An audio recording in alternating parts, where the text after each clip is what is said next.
It's Dr. Lewis Clark, and I want to, first of all, remind you coming up on August the 28th, today, when you first see this video, if you see it when it's first posted, we'll be having a live seminar here in our office at 6 p.m.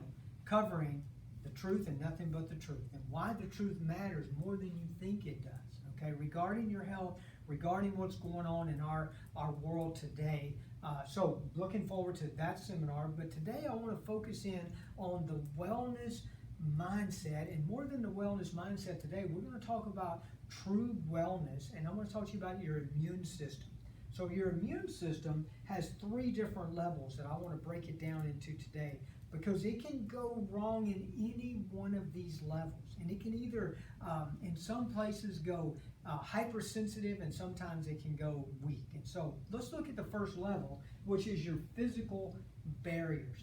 Physical barriers are like your skin, for one. Your skin protects you, obviously, from a lot of things that are in our environment, and bacteria and viruses and all kinds of things get on our skin, not to mention pollutants and toxins from our environment. So your skin health is very important. And unfortunately, a lot of things that we put on our skin today are not healthy, by the way. And I always say this, if you could not eat what you're putting on your skin, then you shouldn't put it on your skin, because it goes through your skin and into your bloodstream. But you want to keep your skin healthy by having a good amount of fat in the skin, which helps make it more repellent to things that are water soluble.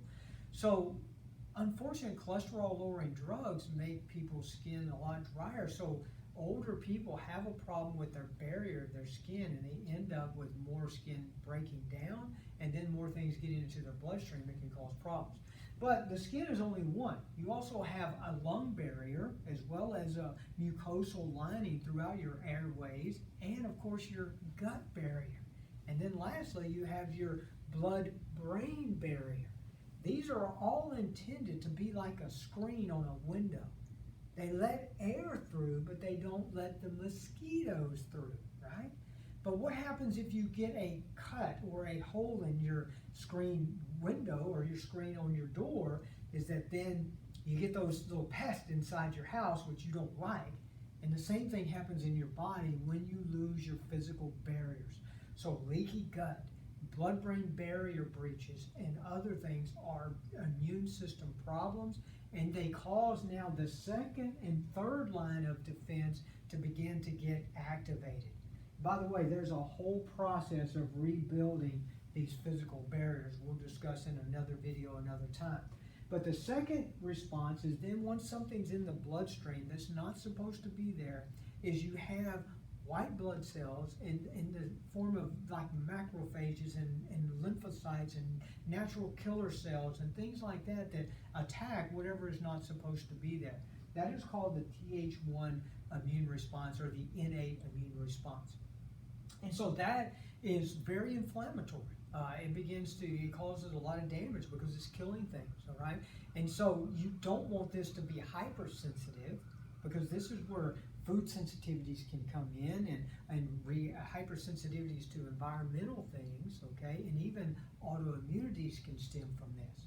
And then the last phase or level of our immune system is our antibody response, or our Th2, or our B cell response.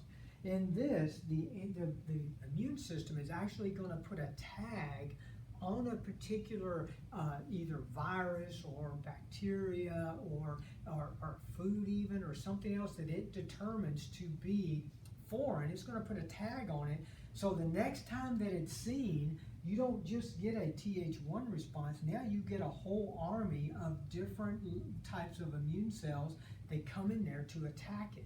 And that's a much bigger thing. So you want all these immune system, or all these levels of your immune system, to work in balance.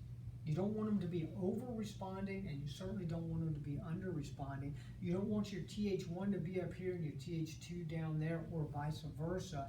And most of all, and most important, you want healthy, good physical barriers. That's your number one thing. And once that's lost, then it's harder to regulate these other levels of immune response. So hopefully this helps you at least understand a little bit more about your immune system and and how important it is to take care of your physical barriers.